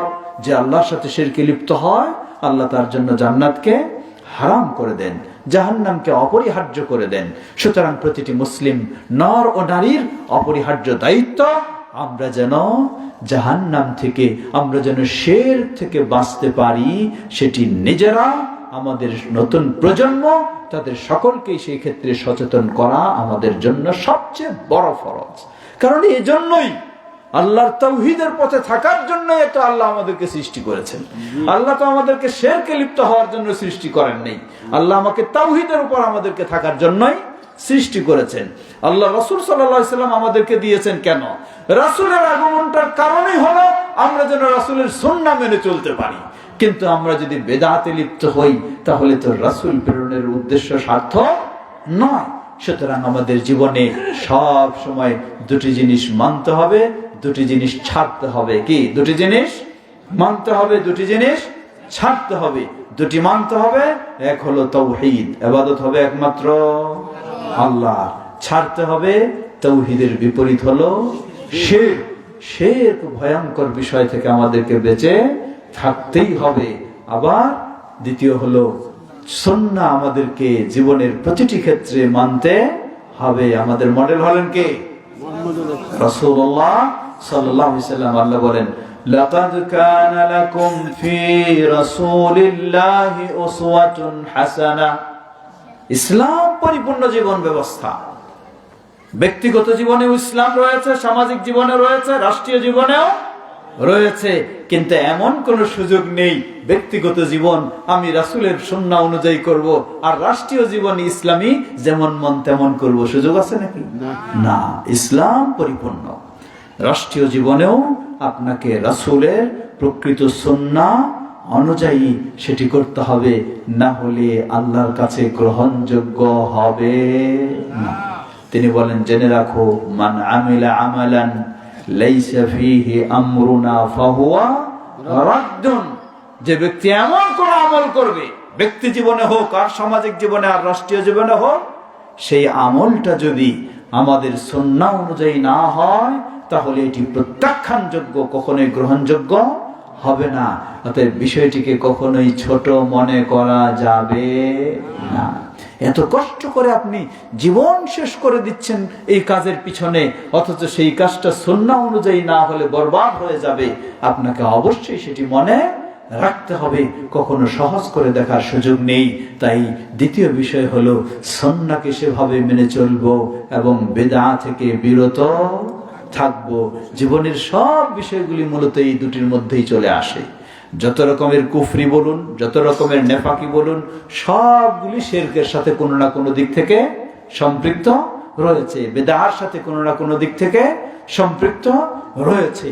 তাই আজকে আমরা আমাদের এই মসজিদ আবু বকর সিদ্দিক এবং মাদ্রাসাতুস সুন্নাহ এই দুটির সেই আহ্বান, আমরা যেন তাওহীদ ও সুন্নাহর পথে চলতে পারি, আমরা যেন শিরক ও বিদআত থেকে মুক্ত থাকতে পারি নিজেরা এবং আমাদের আমাদের নিজেরা এবং আমাদের পরবর্তী প্রজন্মকেও যেন সেভাবে আমরা গড়ে তুলতে পারি। আল্লাহ আমাদের সকলকে সে তৌফিক দান করুন। ছোট্ট একটি কথা আমার কাছে লিখে জানালেন, যেটি খুব সামান্য, সেটি হলো আমাদের মসজিদের জন্য একটি আইপিএস প্রয়োজন। আইপিএস খুব বড় জিনিস না, কয়েক লক্ষ টাকা লাগবে এমনটা নয়, মাত্র এই ছোট্ট জায়গার জন্য 1 লাখের কাছাকাছি হলেই হয়ে যাবে। আমাদের কি এই ব্যবস্থাটা করতে পারবো না আমরা? কে বলেন পারবো না? হ্যাঁ, কেমনে হবে বলেন তো, একটু পরামর্শ দেন তো। কেউ কি দায়িত্ব নেওয়ার আছেন এখানে? একজন হোক বা 2-3 জন মিলে হোক, আছেন কেউ দায়িত্ব নেওয়ার? আমি তো কালেকশন পারি না এগুলো আদায় করতে, এতটুকু আমি বলতে চাই। কেউ কে আছেন দায়িত্ব নেওয়ার আইপিএস এর? সভাপতি সাহেব কাউকে খুঁজে পাওয়া যায় নাকি? আইপিএস এটা কঠিন বিষয় না, সভাপতি সাহেব দেখলেই হয়ে যাবে ইনশাআল্লাহ। কি বলেন, হবে না ইনশাআল্লাহ? হ্যাঁ হ্যাঁ,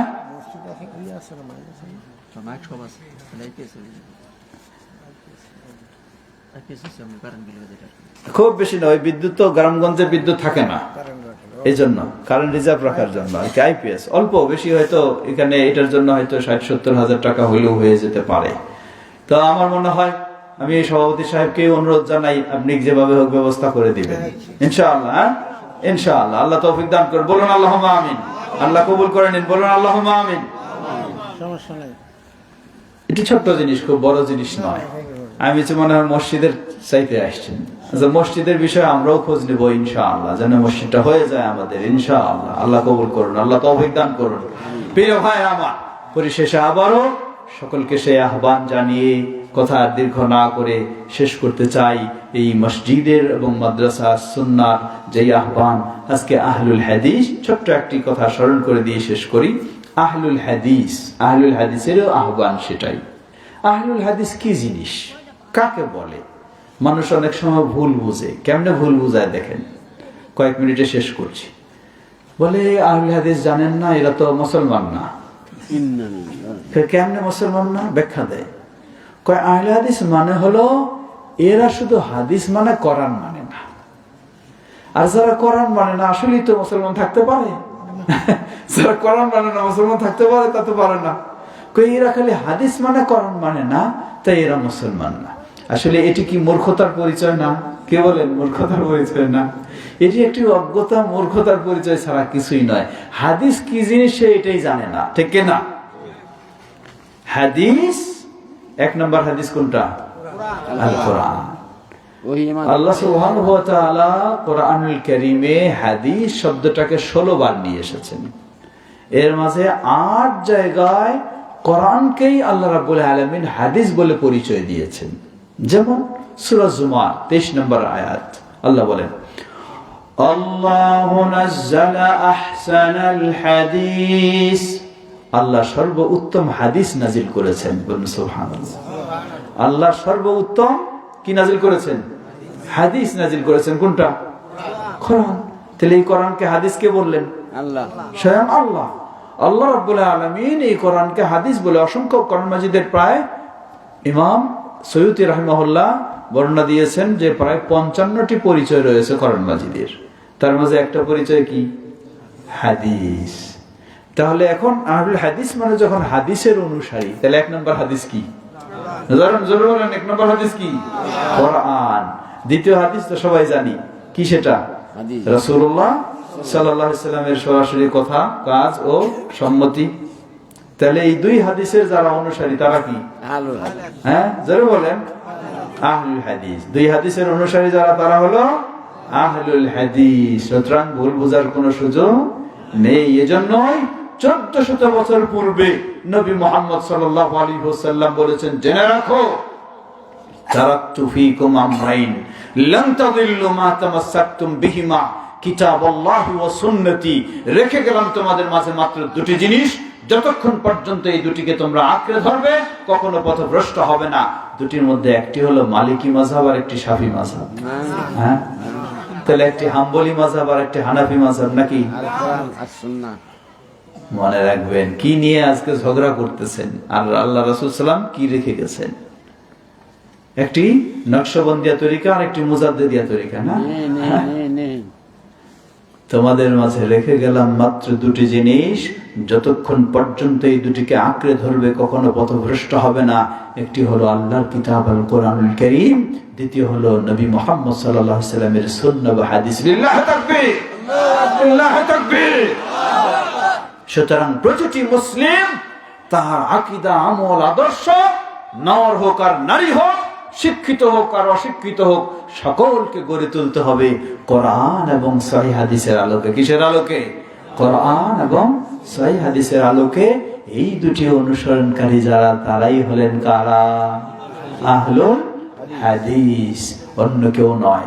সেই প্রসিদ্ধ ইমাম আবু হানিফা রাহিমাহুল্লাহ, ইমাম মালিক রাহিমাহুল্লাহ, ইমাম শাফি রাহিমাহুল্লাহ, ইমাম আহমদ বিন হাম্বল রাহিমাহুল্লাহ, তারা সবাই এই নির্দেশ দিয়েছেন। ইমাম আবু হানিফা রাহিমাহুল্লাহ কি বলেন? জেনে রাখো, ইদা সাহহাল হাদিস ফাহুয়া মাযহাবি, যখন এই কোন হাদিস সহিহ বলে প্রমাণিত হবে, ইমাম আবু হানিফা রাহিমাহুল্লাহ বলেন, এটাই আমার হলো মাযহাব, আমার মতপদ। বলুন আলহামদুলিল্লাহ। তাই আহলুল হাদিসরা ভিন্ন দিকে নয়, সেই ইমামদের মাধ্যমে বা সেই ইমামদের আলোকেও আহলুল হাদিসরা কোরআন এবং হাদিসকেই জীবনের সর্বক্ষেত্রে মেনে চলার চেষ্টা করে। এটা নিয়ে ভুল বোঝার কোনো সুযোগ নেই। তাই মসজিদ আবু বকর সিদ্দিক এবং মাদ্রাসাতুস সুন্নাহ হলো সেই আকীদা আদর্শেরই যারা সর্বক্ষেত্রে কোরআন এবং সহিহ হাদিস মেনে চলার চেষ্টা করে। আল্লাহ আমাদের সকলকে সে তৌফিক দান করুন, আমরা যেন সেটি ভালোভাবে বুঝে মেনে চলতে পারি। আল্লাহ তৌফিক দান করুন এবং এ পথে অন্যদেরকে আমরা যেন আহ্বান জানাতে পারি। আল্লাহ আমাদের সহজ করে দিন। আমাদের মাঝে কথা আর দীর্ঘ করতে চাই না, শেষ করতে চাই। এতক্ষণ যাবত যে কথাগুলি আমরা শুনেছি, সেগুলি থেকে যেন আমরা উপকৃত হতে পারি। আল্লাহ তৌফিক দান করুন। আমাদের মাঝে উপস্থিত অনুপস্থিত যারা অসুস্থ রয়েছেন, আল্লাহ সকলকে পরিপূর্ণ সুস্থতা দান করুন। যারা বিপদগ্রস্ত রয়েছেন, আল্লাহ তাদেরকে বিপদ থেকে মুক্তি দান করুন। বিশ্বব্যাপী নির্যাতিত মাজলুম মুসলিমদেরকে আল্লাহ হেফাজত করুন। সেই ফিলিস্তিনের নির্যাতিত মুসলিমদেরকে আল্লাহ হেফাজত করুন। সেই ঘাতক সন্ত্রাসী ইহুদিদেরকে, তাদের ষড়যন্ত্রে আল্লাহ তাদেরকে ধ্বংস করে দিন। গোটা বিশ্বব্যাপী মুসলিমদেরকে তাওহীদ ও সুন্নাহর পথে এগিয়ে আসার তৌফিক দান করুন। আমাদের দেশের সর্বস্তরের মানুষকে ইসলামের পথে হেদায়েত দান করুন। এই দেশকেও সকল প্রকার ষড়যন্ত্র থেকে আল্লাহ হেফাজত করুন। আমাদের এই সুন্দর প্রতিষ্ঠান মসজিদ ও মাদ্রাসাকে যেন আমরা সার্বিক সহযোগিতা দিতে পারি। আল্লাহ আমাদের তৌফিক দান করুন। আমাদের মাঝে উপস্থিত অনুপস্থিত যারা অসুস্থ, সকলকে পরিপূর্ণ সুস্থতা দান করুন। যারা আমাদের থেকে বিদায় নিয়ে চলে গেছেন, অনেকেরই বাবা মা ভাই বোন, হে আল্লাহ তাদের ভুল ত্রুটি ক্ষমা করে তাদেরকে জান্নাতুল ফেরদাউস নসিব করুন। আর আমরা যেন ঈমানের সাথে থেকে তাওহীদের পথে চলতে পারি, ঈমানের সাথে আমাদের বিদায় হয়, আল্লাহ আমাদের জন্য সেটি কবুল করে নিন। আমাদের স্নেহের সন্তানদেরকে যেন ইসলামের আলোকে গড়ে তুলতে পারি, আল্লাহ আমাদেরকে সে তৌফিক দান করুন। আজকে যে জায়গায় আমরা রয়েছি, এই সুন্দর মসজিদ ও মাদ্রাসা প্রতিষ্ঠা হয়েছে, যারা এই জায়গা দিয়েছেন এবং এর পিছনে অবদান রাখছেন, আল্লাহ সকলকে এর বিনিময়ে জান্নাতুল ফেরদাউসে অট্টালিকা দান করুন। আমরা যেন সবাই এই প্রতিষ্ঠান দুটিকে গড়ে তুলতে ভূমিকা রাখতে পারি, আল্লাহ আমাদের জন্য সহজ করে দিন। রব্বানা আতিনা ফিদ দুনিয়া হাসানাতাও ওয়া ফিল আখিরাতি হাসানাতাও ওয়া কিনা আযাবান নার। ربنا لا تزغ قلوبنا بعد إذ هديتنا وهب لنا من لدنك رحمة إنك أنت الوهاب. سبحانك اللهم وبحمدك أشهد أن لا إله إلا أنت واستغفرك وأتوب إليك. والسلام عليكم ورحمة الله وبركاته.